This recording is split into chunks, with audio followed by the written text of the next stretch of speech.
ஒரு காலத்தில் தமிழர்களுக்கு அரசு விழா ஒன்று இருந்தது. அதுதான் சித்திரை பௌர்ணமி தினத்தன்று கொண்டாடப்பட்டு வரும் இந்திர விழா. இதை போன்றே விண்ணாராய்ச்சி சித்தரும் அசாத்திய ஞானியுமான ராவணனுக்கு சித்திரை மாதத்தில் அமாவாசை தினத்தன்று ராவணன் பெருவிழா கொண்டாடப்பட்டு வந்தது.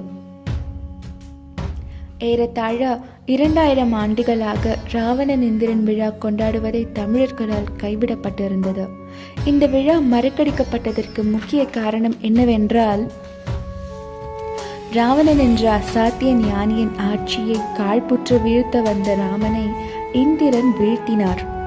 எனவே ராவணன், இந்திரன், கும்பகர்ணன் என்ற முக்கடவுளர்களும் வரலாற்றில் மறக்கடிக்கப்பட்டனர்.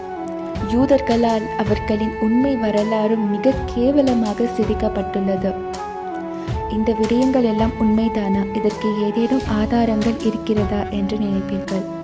ஆம், இந்த விடயங்களுக்கெல்லாம் ஆதாரங்கள் இருக்கிறது. சுமார் 700 ஆண்டுகளாக சொந்த மண்ணில் அடிமையாக வாழ்ந்து கொண்டிருக்கிறார்கள் தமிழர்கள்.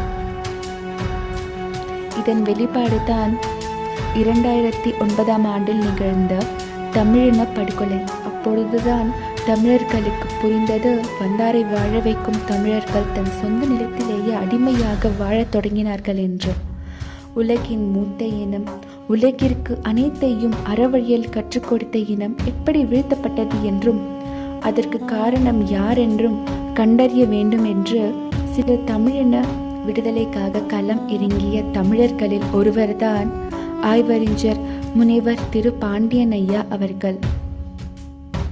அவர் தமிழினத்திற்கு என்று தனித்த வரலாறு, வழிபாடு, கலாச்சாரம், பண்பாடு என பல விடயங்களை ஆராய்ச்சி செய்து உண்மையான ஆதாரங்களோடு துல்லியமாக விளக்கியுள்ளார். தன் முன்னோர்களின் வரலாற்றை மறந்த எந்த ஒரு இனமும் அழியும் என்பது நிதர்சனமான உண்மை.